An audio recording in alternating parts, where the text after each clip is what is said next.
Salut! Je me retrouve aujourd'hui pour la deuxième vidéo spéciale produit terminé, cette fois-ci spéciale visage. Là j'ai clairement plus de produits que la dernière fois puisque des produits pour le visage j'en consomme beaucoup et là c'est vrai que je mélange produits soins, hydratation, nettoyage, maquillage, donc il y a quand même pas mal de produits, je vais essayer d'aller assez vite. Avant de commencer, n'oubliez pas de vous abonner, c'est très important, et si c'est déjà fait de mettre un petit pouce bleu à la vidéo. Alors, on commence tout de suite avec 3 eaux florales de la marque Eolessence. Donc une eau florale à la camomille, une au bleuet et une à la rose. Donc ce sont des eaux végétales que j'ai terminées il y a un petit moment maintenant et dont je me sers pour le démaquillage, puisque j'utilise en technique de démaquillage de l'huile et de l'eau florale. Donc d'abord de l'huile pour vraiment masser et enlever le maquillage, puis une eau florale sur un coton réutilisable pour bien débarrasser mon visage de tous les excédents d'huile et enlever tout ce qui peut rester. Donc j'avais testé ces 3 huiles puisque les 3 avaient des propriétés différentes pour la peau et j'avoue avoir eu un coup de cœur plutôt pour l'eau de bleuet, un petit peu pour l'eau de rose et alors pas du tout pour l'eau de camomille. Alors l'eau de camomille c'est une eau qui sent assez fort, qui a une odeur très particulière. Je dirais presque désagréable, après c'est les goûts de chacun je pense. Mais voilà, cette eau elle n'est pas forcément super, elle n'a pas une odeur super agréable. Et dans tous les cas je trouve qu'une eau florale elle ne reste pas assez longtemps sur le visage quand je fais du démaquillage en tout cas, pour qu'il y ait vraiment un effet super intense. Et donc du coup je pense que je vais plus choisir une eau florale pour ses actifs mais plus pour son odeur puisque voilà, je pense pas que les actifs d'une eau florale restent sur la peau. Donc l'eau de camomille je ne la rachèterai pas. En revanche, l'eau de bleuet, j'en ai déjà... Oula j'en ai déjà racheté. C'est une odeur que j'aime beaucoup, je trouve que ça sent même un petit peu le miel. Alors en tout cas, plutôt l'eau de florale, l'eau de Eolessence, c'est vrai que c'est une marque qui est facile à dire. C'est vrai qu'au niveau de l'odeur, c'était super agréable, ça sentait vraiment le miel. Alors c'est un peu particulier dit comme ça parce que la fleur de bleuet et le miel, c'est pas tout à fait la même chose. Mais ouais, ça sentait vraiment le miel. Donc j'ai beaucoup aimé et j'ai racheté une eau florale de la marque Mademoiselle Bio, donc une eau florale également à la bleuet, et là je trouve que l'odeur est différente, ça sent un peu moins le miel et du coup un peu moins bon, et au niveau du pulvérisateur ça envoie beaucoup plus une brume, ce qui est je trouve moins pratique pour le démaquillage puisque là le pchit était assez épais, il y avait quand même beaucoup de produits à sortir, ce qui était pratique pour le démaquillage. Donc je pense que dans le futur, je rachèterai plutôt cette marque que j'ai trouvé beaucoup plus pratique et avec une odeur très agréable. Enfin, l'eau florale de rose, c'est une eau florale qui sentait aussi très bon. Ouais, elle sentait aussi très bon. Une petite arrière-odeur de miel également, alors après je sais pas si c'est les produits de la marque Eolessence qui ont ce petit parfum, mais en tout cas c'est une odeur que j'ai beaucoup aimée et donc du coup je pense que je rachèterai cette eau et l'eau de bleuet de cette marque pour mes prochains produits pour le démaquillage. J'ai ensuite terminé un gel d'aloe vera de la marque Lily of the Desert, qui est un gel d'aloe vera relativement pur, donc ils disent à 99%. Quand on regarde les ingrédients, il y a un petit peu d'agent texturant pour que le gel soit un peu plus épais, il y a de la vitamine E pour la conservation, ce genre de choses.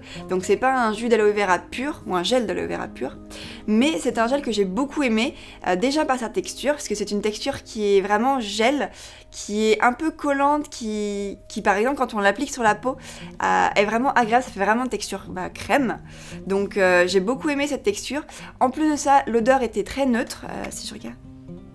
Ouais, ça sentait, pour le coup, ça sentait vraiment la nature, ça sentait comme si on venait de le prendre à la plante directement. Une odeur très légère, très neutre, très végétale.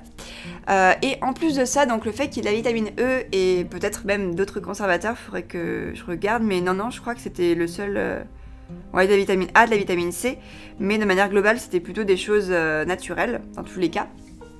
Et du coup, le fait qu'il y ait des conservateurs, c'était quand même beaucoup plus pratique, puisqu'il n'y avait pas besoin de le mettre au frigo, je l'avais tout le temps à portée de main.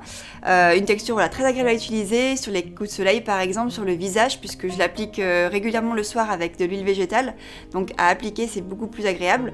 Elle faisait pas d'effet sec sur la peau, donc j'ai beaucoup aimé ce gel et je pense que je le rachèterai dans le futur. Le produit suivant est également à base d'aloe vera, c'est une brume d'aloe vera de la marque Make It Beauty. Donc c'est une brume que j'avais dans une New Box il y a quelques temps maintenant, parce que la New Box je pense que ça fait quasiment 1 an que j'ai eu l'abonnement. Et donc du coup c'est une brume végétale, quand on regarde les ingrédients, hop, on est sur de l'aloe vera, du sodium benzoate, de l'acide citrique et du potassium sorbate. Donc vraiment très peu d'ingrédients. Et pourtant, grosse déception de mon côté, même si j'adore le packaging, j'ai adoré le côté utilisation parce que le côté vaporisateur c'était quand même très pratique. Voilà, j'aime beaucoup le design et tout ça, un pot en verre, beaucoup plus écolo, voilà. J'ai beaucoup aimé le produit en lui-même, mais alors l'intérieur, je l'ai trouvé un peu inutile. C'est-à-dire que je n'ai pas vraiment trouvé une grande utilité à ce produit, déjà parce que quand j'ai essayé de l'appliquer en brume avec une crème hydratante ou avec une huile par exemple pour l'hydratation, j'avais l'impression de mettre de l'eau.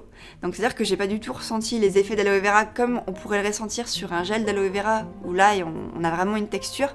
Là voilà, je l'ai utilisé parce que je l'avais, mais je le rachèterai clairement pas, j'ai pas vraiment trouvé de résultat particulier.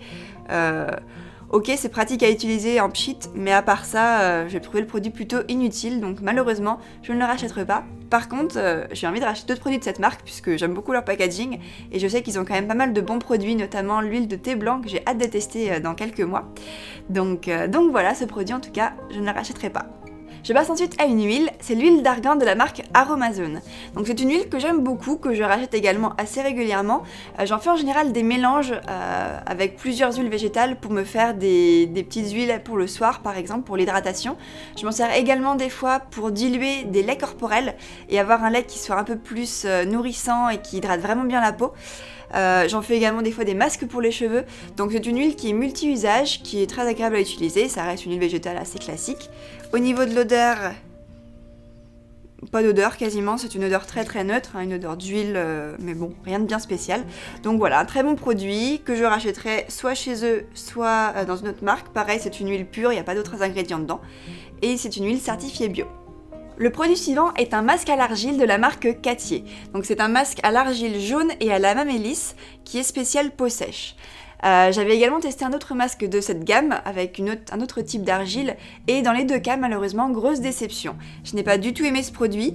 Bon, déjà côté odeur il n'avait pas une odeur très agréable et puis c'est vrai que la mamélisse n'a pas une odeur super agréable, mais en plus de ça je n'ai trouvé absolument aucune différence avant-après, j'ai ressenti aucun vraiment bénéfice pour ma peau.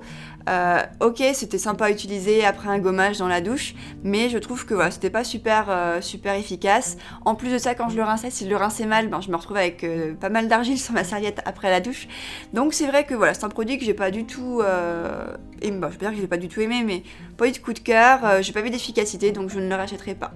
Je passe ensuite à un gommage pour le visage de la marque Coslis qui s'appelle crème exfoliante peau normale à mixte et qui est fait à base de eau florale de Reine des Prés, extrait de lys, poudre de riz et huile de jojoba. Donc 4 ingrédients seulement. Et c'est un gommage que je voulais tester puisque je suis toujours à la recherche d'un gommage pour le visage qui soit efficace, qui ait des gros grains. C'est vrai que je reviens pour l'instant malheureusement toujours au gommage de la marque Caudalie, qui est un gommage qui n'est pas bio, qui a des grains qui sont faits à base de plastique il me semble, donc qui est clairement pas écologique ni bon pour la peau. Mais malheureusement c'est le seul gommage que que je trouve efficace sur ma peau. Celui-ci malheureusement, des grains beaucoup trop fins. Alors ok, il était très doux, il est certifié bio, mais je l'ai trouvé vraiment inefficace. Quand je gommais, j'avais l'impression de gommer avec quasiment rien. La poudre de riz, ça doit être trop fin pour ma peau, moi j'ai besoin de quelque chose d'un petit peu plus costaud. Donc voilà, ce gommage est sûrement très bien pour les peaux très sensibles, mais alors pour la mienne, je l'ai trouvé vraiment inefficace. Toujours dans ma recherche du gommage idéal pour le visage, j'ai testé le gommage de la marque Biocarité, qui est un gommage à la poudre de noyau d'abricot. J'avais testé ce gommage en me disant que de la poudre de noyau d'abricot ce serait quand même plus épais, plus costaud, un peu plus abrasif pour ma peau et ça ferait un vrai gommage. Et malheureusement c'est un gommage qui est encore trop léger, trop doux pour ma peau et en tout cas je le trouve pas assez efficace. Alors il est quand même plus efficace que le gommage de Coslis, mais encore trop faible pour ma peau. En revanche, c'est un gommage qui est certifié bio, qui est très bien composé et qui je pense conviendra tout à fait aux peaux sensibles et aux peaux qui ne recherchent pas un gommage super efficace. Je passe ensuite à la catégorie hydratation et là je commence avec une crème de la marque Jonzac, Léa Nature, qui s'appelle Soin léger réhydratant, qui s'appelle donc de la gamme Réhydrate. Une crème certifiée bio qui était très agréable à utiliser, je crois que c'est mon deuxième tube. C'est une crème qui est très légère, qui pénètre très vite dans la peau, que j'utilise principalement en été puisque elle est, comme je vous disais, vraiment très légère, elle ne laisse pas de film gras. Donc une crème très agréable à utiliser, qui n'apporte pas non plus une hydratation super intense, donc je pense que ça convient aux peaux normales, mixtes, voire grasse, mais les peaux sèches je pense ne seront pas assez nourries avec cette crème. Après une odeur très agréable, elle hydratait bien je trouve pour ma peau qui est une peau plutôt mixte. Et je l'utilisais voilà, principalement en été puisqu'en hiver j'ai besoin d'une hydratation un peu plus intense. Toujours dans la catégorie hydratation, une crème que j'ai terminée ce matin, c'est la crème de la marque Leitika. Donc Leitika c'est une marque qui fait des produits ayurvédiques, ou en tout cas à base de plantes ayurvédiques, et que j'avais acheté sur le salon Natura il me semble il y a un peu plus d'un an. Donc j'ai mis pas mal de temps à l'utiliser aussi puisque déjà j'avais pas mal de produits à terminer et c'est vrai que c'est une crème qui avait une odeur très spéciale, ça sentait vraiment les plantes mais de manière assez forte. C'est vrai que ouais, ça sentait vraiment les plantes, une odeur très particulière qui était assez forte. Je pense pas qu'elle restait très longtemps sur la peau, mais voilà, c'était quand même une crème que je n'ai pas vraiment voulu utiliser le soir, parce que je sais que l'odeur aurait dérangé mon copain, donc je l'utilisais plutôt le matin. Après c'est une crème qui était très agréable à utiliser, elle hydratait très bien la peau, je n'ai pas eu de problème, pas de boutons avec, donc une très bonne crème. Après il faut savoir que c'est une marque qui coûte quand même assez cher, là juste pour le petit pot, le petit tube de 15 ml, il me semble que j'en avais eu pour 20 €, et pour un tube d'une contenance un peu plus normale, on va dire plus classique, je crois que c'était dans les 40 €, donc c'est clairement pas donné. Après, je pense que voilà, on paye clairement la qualité, on paye les plantes ayurvédiques. Après, au niveau de la composition, on était sur un produit donc de très bonne qualité, très bien composé. La marque Leitika n'a pas l'air d'être certifiée bio, j'avais pas trop fait attention à ça. Mais en termes de composition, elle est nickel, donc je pense que elle fait partie des jeunes entreprises ou des jeunes marques qui n'ont pas encore les moyens de se faire labelliser. Mais de manière globale, ne vous inquiétez pas, hein, la composition de ce produit est clairement nickel. Dernier produit dans la catégorie hydratation, c'est une crème de la marque Cattier qui s'appelle Soin de jour nourrissant à la rose et au jojoba. C'est une crème que j'ai beaucoup aimée, que j'ai utilisée notamment en hiver puisque c'est une crème qui est très nourrissante, assez épaisse, qu'il faut quand même bien masser pour pénétrer dans la peau, mais une crème très agréable à utiliser, une odeur très neutre, vraiment quasiment pas d'odeur. Un flacon pompe très pratique avec le petit système, alors j'ai oublié le nom, mais en gros quand on pompe, il y a le fond qui remonte et ce qui fait qu'on ne perd absolument pas de produit. Donc voilà, une crème que j'ai beaucoup aimée, que je rachèterai peut-être dans le futur. Là j'avoue qu'en ce moment j'aime bien tester de nouvelles marques, mais je vous la recommande totalement, une très bonne crème pour le visage qui hydrate bien, surtout pour les peaux sèches. J'ai également terminé 2 baumes pour les lèvres, un de la marque Melvita, un de la marque Caudalie. Donc le stick de la marque Melvita est un stick qui est certifié bio, qui a une très bonne composition, qui est d'ailleurs à base d'huile d'argan. Et pourtant, énorme déception avec ce stick pour les lèvres. Je m'attendais à vraiment quelque chose de super, j'avais lu pas mal d'avis. Mais alors, au niveau de la texture, je l'ai trouvé très désagréable à utiliser. Alors là, il y en a plus du tout, hein, non, il n'y a plus rien du tout. Mais en fait, c'est un stick qui avait des petits grains. Alors je sais pas comment dire, je sais pas si j'ai pas eu un bon produit et que la crème a mal séché ou c'est mal solidifié, qu'il y avait des grumeaux, j'en sais rien. Mais alors, une utilisation très désagréable, j'avais l'impression de mettre un gommage pour les lèvres qui avait du sable dedans. Donc c'était vraiment ouais, très désagréable. Après, au niveau de l'odeur, c'était bien, mais au niveau de la texture, très désagréable. Au niveau de l'hydratation, bah du coup, j'ai l'impression que ça a séché mes lèvres plus que ça les hydratait. Ça les hydratait sur le coup, mais j'avais l'impression qu'elle séchait beaucoup plus vite derrière. Donc je me suis vraiment forcée à l'utiliser, surtout qu'en plus, il est quand même pas donné. Et même si la composition est bien, je l'ai trouvé une utilisation très désagréable et je ne vous le recommande pas du tout. En revanche, le stick à lèvres de la marque Caudalie, lui, n'est pas certifié bio, mais a une composition nickel, ce ne sont que des produits végétaux quasiment. Ouais, j'avais regardé, il me semble, sur NC Beauty, et une très bonne composition, une très bonne odeur, une utilisation très agréable, et il hydratait très bien les lèvres. Donc étonnamment, c'est le stick pour les lèvres non bio qui gagne cette fois-ci, et là c'est une marque que je pense je rachèterai dans le futur, ou en tout cas j'ai trouvé l'utilisation très agréable. J'ai également terminé un tout petit pot d'huile de carotte de la marque Aromazone encore, donc plutôt du macérat huileux de carotte. J'avais acheté le tout petit flacon puisque au début je savais pas encore trop comment j'allais l'utiliser et j'ai réalisé qu'en fait je l'appliquais le soir avec de l'aloe vera, j'en mettais quelques gouttes et ça me faisait mon hydratation du soir. Une huile que j'ai beaucoup aimée, je l'ai d'ailleurs rachetée en très grand tube ou très grand flacon. Une huile qui avait, il me semble, une petite odeur, si je vérifie. Ah non! Bah alors, ou alors l'odeur est partie, parce que là c'est pas du tout la même odeur, on dirait... C'est très bizarre comme odeur là, mais ça sentait pas ça à l'époque. En même temps je l'ai fini depuis un petit moment. Quoi qu'il en soit, c'est une huile que j'avais beaucoup aimée, que j'ai racheté, de l'huile de carotte pour hydrater le visage, qui donnait bonne mine, qui avait de la bêta-carotène, donc qui je pense nourrissait bien ma peau. Donc un produit que je vous recommande. Ensuite, j'ai terminé un nettoyant pour le visage de la marque Jonzac, encore une fois, donc du groupe Léa Nature, de la même gamme que la crème, puisque si je retrouve la crème, on a exactement le même design, le même packaging. Sauf que là, donc, on est sur un gel nettoyant qui nettoie des maquilles, spécial peau sensible, normal à mixte. Un nettoyant visage qui est certifié bio. Alors, c'est un nettoyant visage que j'ai beaucoup aimé, qui était très agréable à utiliser. Il moussait très peu, mais finalement, je pense que pour un nettoyant visage, c'est pas plus mal, ça veut dire qu'il était quand même relativement doux.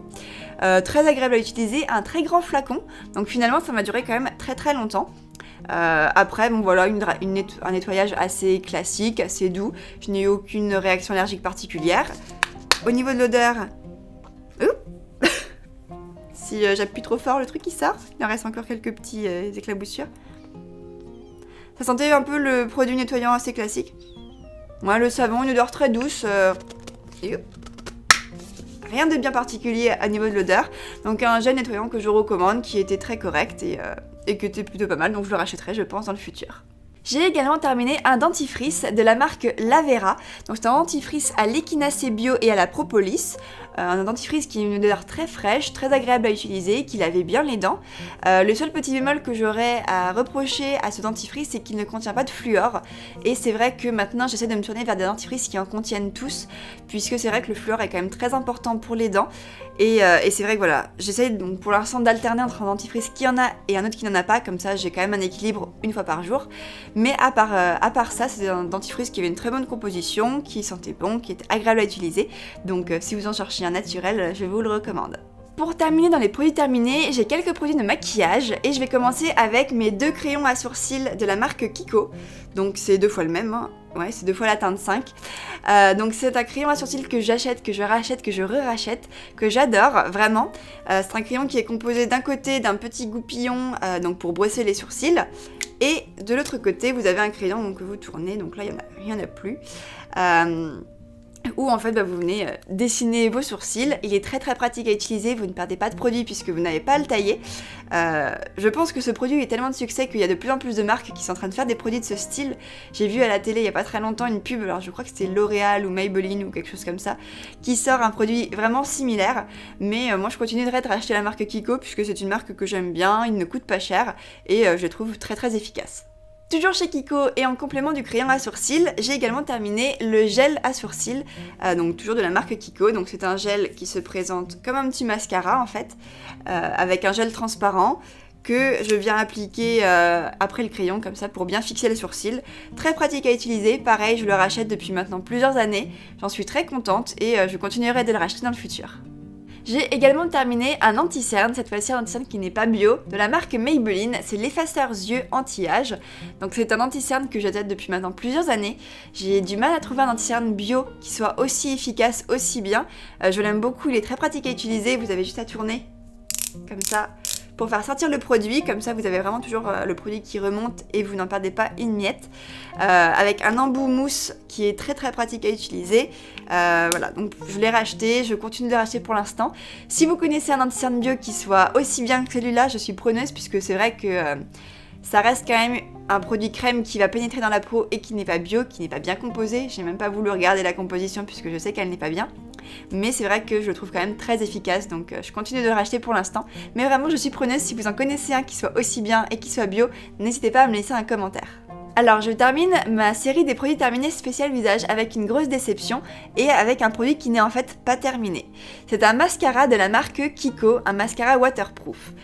J'ai acheté ce mascara il y a quelques mois maintenant puisque je n'ai toujours pas trouvé de mascara waterproof dans les mascaras bio et c'est vrai que moi j'ai vraiment besoin d'utiliser du mascara waterproof.